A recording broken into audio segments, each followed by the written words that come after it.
दुनिया की इसलिए भी टिकी हुई है, मेजर जनरल शिवास हमारे साथ हैं, क्योंकि दुनिया कई जगह पर, अलग अलग जगह पर हम देख रहे हैं युद्ध के मुहाने पर खड़ी हुई है। और इसीलिए अमेरिका का चुनाव बहुत हद तक निर्भर करता है शिवास सर कि कहां जाएगा, दुनिया को कहां ले जाएगा। क्या कहेंगे सर इस पर आप? बिल्कुल, देखो सच्चाई ये है कि आज की तारीख में वर्ल्ड में दो बहुत बड़े वार चले हुए हैं। रशिया यूक्रेन वार, जिसको 3 साल के करीब हो गया है, रुकने का नाम नहीं ले रहा। एक प्रकार से फ्रोजन वार है। और इसी प्रकार से जो मिडल ईस्ट के अंदर चला हुआ है लड़ाई, जो इजराइल वर्सेस ईरान और उसके जो उसके एक प्रकार से होती और हमास और आपके हिजबुल्ला हैं, तो ये लड़ाई से पूरे वर्ल्ड की इकोनॉमी बहुत ज़्यादा ख़राब हो गई। और ये लड़ाई, दोनों जो लड़ाइयाँ फैल सकती हैं, स्पेशली मिडिल ईस्ट की आउट ऑफ कंट्रोल हो सकती है। तो लोगों ने ये देखा कि ऐसा कौन सा शक है कमला हैरिस और डोनाल्ड ट्रंप में कि इसको कोई बंद करा सकता है। देखो, आप अगर देखें, कमला हैरिस कुछ नई चीज़ नहीं लेके आ रही, उसने वही पॉलिसी फॉलो करनी है जो बाइडेन की है। तो इसका मतलब दोनों लड़ाइयाँ चलती रहेंगी। और स्पेशली रशिया यूक्रेन वार, उसमें कोई फ़र्क नहीं आने वाला। इसी प्रकार जो है इजराइल वर्सेस बाकी जो ईरान और उसकी प्रॉक्सीज हैं। मगर जब डोनाल्ड ट्रंप को अगर आप देखें तो बार बार कह रहे हैं कि जो लड़ाई है रशिया यूक्रेन वॉर, वो अगले दिन बंद करा देंगे। कहने का मतलब ये है कि उनको मालूम है कि यूक्रेन इस लड़ाई को जीत नहीं सकता। जो 18 से 20% इलाका ले लिया रूस ने, क्रीमिया 2014 में, डोनबास, जापोरिया, खारासन, आप कितने ही हथियार डाल दें यूक्रेन में, मगर वो वापस नहीं ले पाएगा। ये लड़ाई चलती रहेगी। हो सकता है वो कुछ न कुछ ऐसा नया करें, ये लड़ाई बंद कराएं, क्योंकि उनकी पर्सनैलिटी देख के पुतिन भी घबराएंगे, क्योंकि वो कहीं किसी हद तक जा सकते हैं। तो मुझे लगता है सबसे इम्पोर्टेंट रशिया यूक्रेन वार जो है वो बंद हो सकती है अगर डोनाल्ड ट्रंप आते हैं। और अगर इसका इम्पैक्ट जो मिडल ईस्ट में होगा कि वो इजराइल को खुली छुट्टी देंगे, क्योंकि इजराइल के पहले जब उनके टेन्योर में जो एम्बेसी थी उनकी शिफ्ट करी थी टेल अवीव से जेरूसलम। ऐसे में ईरान भी डरेगा। ईरान को लगता है कि इस लड़ाई में ज्यादा अंदर इन्वॉल्व हुआ तो अमेरिका बहुत जबरदस्ती आएगा। तो मुझे लगता है वो भी एक ईरान को कॉशन रहेगा। ईरान अपनी इकोनॉमी चाहता है। जो जस्कियान नए प्रेसिडेंट आते हैं वो कहते हैं कि लुकिंग फ्रॉम द आउटसाइड, क्योंकि हम अमेरिका के बाहर हैं और जो लोग अमेरिका के बाहर हैं वो युद्ध और जिस तरह से अमेरिका का एक हस्तक्षेप युद्ध में रहा है उसे एक बहुत बड़ा मुद्दा मानते हैं। लेकिन अमेरिकी जो वहां रह रहे हैं उनके लिए अपने मुद्दे हैं और उन मुद्दों पर उन्होंने वोट किया है। एक बार जरा बता देते हैं कि किस तरह से ट्रंप इस वक्त 18 स्टेट्स में लीड कर रहे हैं। ये बड़ी खबर आपको बता रहे हैं। डोनाल्ड ट्रंप 18 स्टेट्स, 18 राज्यों में ट्रंप की जीत हुई है, ये इस वक्त खबर आ रही है। और वहीं कमला हैरिस भी कुछ राज्य जीती हैं, जिनमें न्यूयॉर्क है, जिसमें कहा जा रहा है पेंसिल्वेनिया में वो लीड कर रही है। ओहायो में डोनाल्ड ट्रंप जीते हैं। ये जो टोटल ट्रेंड्स आ रहे हैं आपको एक बार बता देते हैं। जैसा मैंने कहा, ट्रंप लुइजियाना जीते हैं, न्यूयॉर्क जीती है कमला हैरिस, ट्रंप नेब्रास्का जीते, North Dakota, South Dakota, Wyoming, ये सब रिपब्लिकन्स के खाते में गए हैं।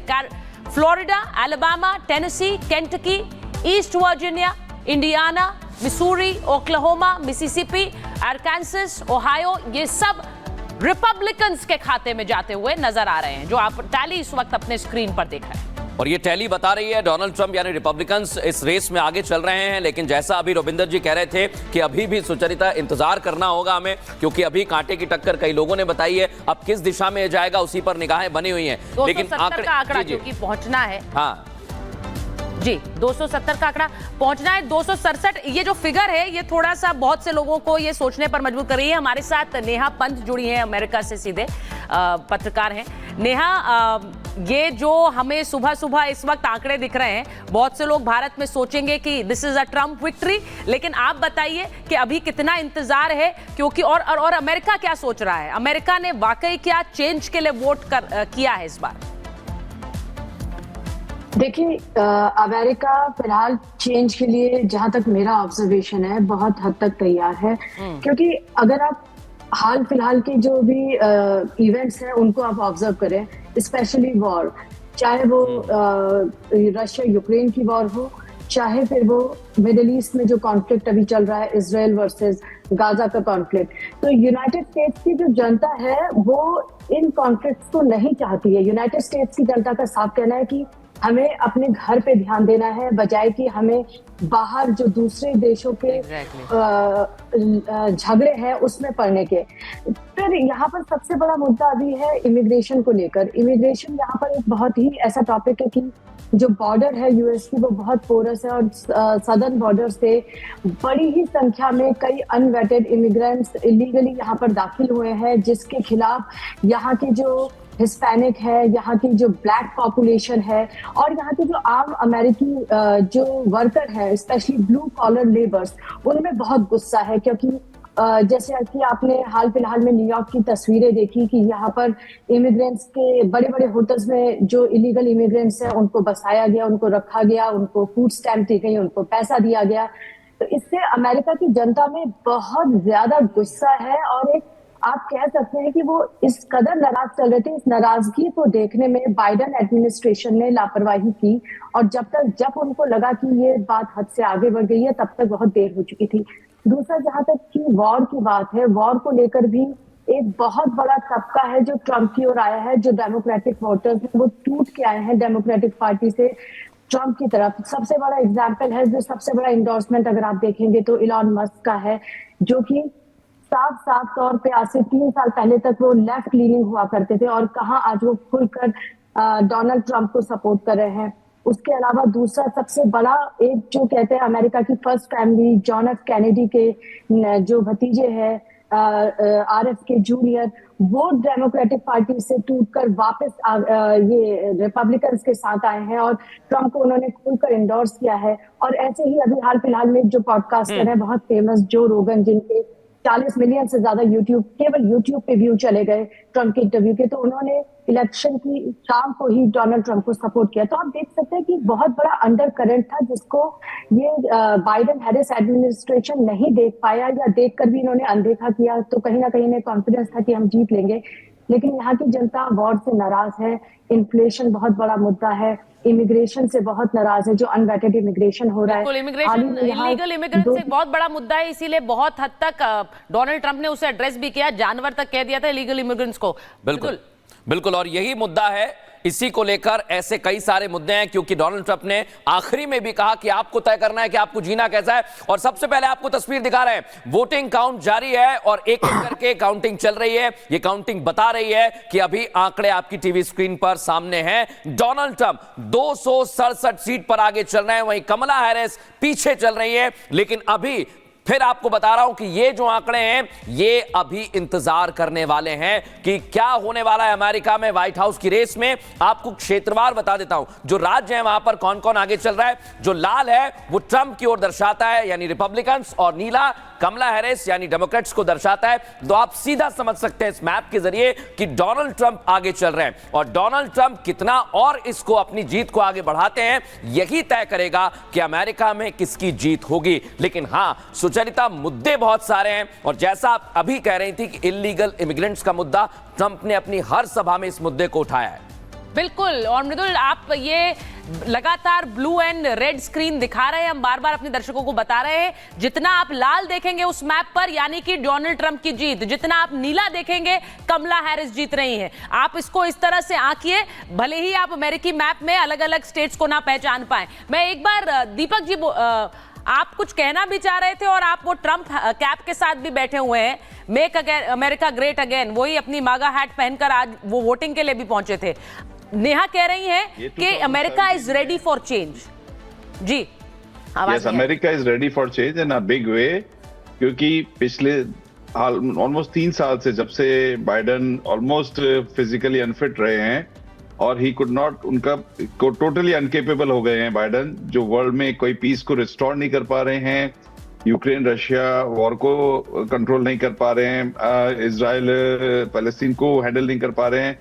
बाइडेन एडमिनिस्ट्रेशन टोटली फेल रहा है, और बाइडेन के साथ में इसी का डेफिनेटली ड्रॉबैक मिला है कमला हैरिस को, जो Kamala Harris as a vice president was totally unsuccessful. अगर बाइडेन एज अ प्रेसिडेंट कुछ नहीं कर पा रहे तो कमला हैरिस ने भी एज अ वाइस प्रेसिडेंट कुछ भी नहीं किया है। बहुत बड़ा मुद्दा यहाँ पे है इन्फ्लेशन का, जो इन्फ्लेशन रेट हाईएस्ट रही है, interest rate all the time peak पे जा चुकी है, जी। महंगाई एक चरम सीमा पे है अमेरिका में, और उसके बावजूद में भी बाइडेन एडमिनिस्ट्रेशन कुछ भी नहीं कर पाया उसको कंट्रोल करने में। अभी भी इन्फ्लेशन रेट 2.5% यहाँ पे है, जो काफी अमेरिका में 2% से ज्यादा इन्फ्लेशन रेट होना बहुत बड़ी बात होती है, और आज तक ये पिछले 4 साल में कंट्रोल नहीं कर पाए।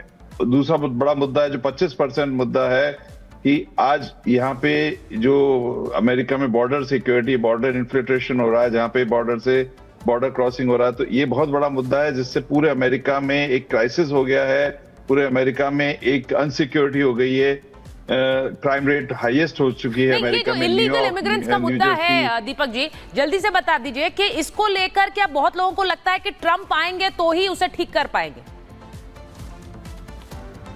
कर दिया है कि बॉर्डर सिक्योर कर देंगे, क्योंकि न्यूयॉर्क सिटी में 70,000 इलीगल इमिग्रेंट्स घूम रहे हैं, और उसको गवर्नमेंट ने होटल प्रोवाइड कर रखी है $200 पर डे के हिसाब से, और उसके बाद में पर पर्सन, और उसके बाद में उनका फूड वगैरह, तो वो $350-400 टैक्स पेयर का पैसा खर्च हो रहा है। उसके बाद में वही लोग क्राइम रेट बढ़ा रहे हैं, वही लोग $1,000 तक का आप शॉपलिफ्टिंग करते हैं तो आपको पुलिस कंप्लेंट नहीं कर सकते हो। तो आज ये बहुत बड़े मुद्दे हैं जिससे सब शॉपकीपर्स, सारे दुकान वाले, सारे पब्लिक, एवरीबॉडी इज अनहैप्पी। और ये सोशल मीडिया पर भी हमें देखने को मिला ये मुद्दा सुचरिता, क्योंकि एलन मस्क जो लगातार ट्रंप का सपोर्ट कर रहे हैं, उन्होंने कई बार इसे शेयर किया, कई वीडियोस शेयर किए, और ये एक बहुत बड़ा मुद्दा है। लेकिन जो भारतीय दर्शक इस समय हमारे साथ जुड़े हुए हैं, उनके मन में ये सवाल जरूर आ रहा होगा कि ट्रंप जीते तो भारत का रिश्ता कैसा होगा, कमला हैरिस जीती तो किस तरह के रिश्ते होंगे। और इसी से जुड़ा सवाल रविंदर जी आपसे है मेरा, क्योंकि एस जयशंकर ने साफ कर दिया है कि जीत किसी की भी हो, भारत उस जगह पर खड़ा हुआ है जहां दोनों के साथ मजबूती से हम अपने रिश्तों को आगे बढ़ाएंगे। रविंदर जी, इस पर आपका comment. No, absolutely, totally so. I mean, जो भी हो, भारत और अमेरिका के स्ट्रेटेजिक इंटरेस्ट, नेचुरल इंटरेस्ट, और किसी भी आप एंगल से देखिए इंटरेस्ट ओवरलैप करते हैं, मैच करते हैं, और लॉन्ग टर्म पे हमारी ट्रैजेक्टरी जो रास्ता है डीपर और वाइडर रिलेशंस का, उसमें कोई शक ही नहीं है। और इसमें एक बहुत बड़ा रोल ऑल्सो प्ले करते हैं जो हमारी इंडियन डायस्पोरा है अमेरिका में, वो एक ब्रिज है बड़ा यूनिक। तो मल्टीपल चीजें हैं, तो हमें कोई but at the same time America के साथ जैसे पहले भी होता रहा है, किसी भी प्रेसिडेंट के टाइम, ओबामा हो, रेगन हो, आप कह लीजिए, जो भी क्लिंटन हो, ट्रंप थे, हमारी काफी इश्यूज सही रहती है। कुछ हमारे वर्किंग डिस्प्यूट्स होते हैं, वो उसमें कोई प्रॉब्लम नहीं है। देखिए, आपको डिस्प्यूट्स होंगे, अभी जैसे ट्रंप आएगा तो इसने कहा कि मैं पूरी दुनिया से जो इंपोर्ट आ रहा है अमेरिका में, उसमें मैं 20% ड्यूटी लगा दूंगा, और चाइना से जो आएगा उसमें 60% लगा दूंगा। आई डोंट नो, मेरे ख्याल से वो कर नहीं सकता, ना करेगा, बट वो कह रहा है। तो अगर वो कहेगा कि मैं सब पे इंपोर्ट ड्यूटी लगा रहा हूँ, राइट, तो ठीक है, सब पे लग रही है तो हम पे भी लग रही है, we'll have to manage, we'll have to see. तो ट्रंप की कुछ पॉलिसीज ऐसी होंगी जिन पे हमारी डिस्प्यूट्स भी है, इंटेलेक्चुअल प्रॉपर्टी इत्यादि को लेकर के, बट नेशनल सिक्योरिटी के मामलों में ट्रंप और हमारी और लॉन्ग टर्म विजन के मामले में हमारे ओवरलैप है। तो and secondly and lastly, diplomacy जो भी चलती है तो नेशन टू नेशन रिलेशंस होते हैं, हमें कोई मतलब नहीं है। देखिए, इस इलेक्शन में जो जीतेगा अमेरिका, याद रखिए, अगर ट्रंप जीता यानी कि मेजॉरिटी अमेरिका वैसी है, अगर कमला हैरिस जीती यानी कि मेजॉरिटी अमेरिका ऐसी है, तो जो भी आएगा निकल के वो अमेरिका ही जीतेगा। तो ओके, वो बात अलग है, वो कैसे आगे जाएगा। तो आप ये कह रहे हैं कि अब अमेरिका अपनी जो इच्छाएं हैं उन्हें अपने लीडर्स के जरिए सामने रखने की कोशिश कर रहा है। 267, 267 डोनाल्ड ट्रंप, 156 कमला हैरिस।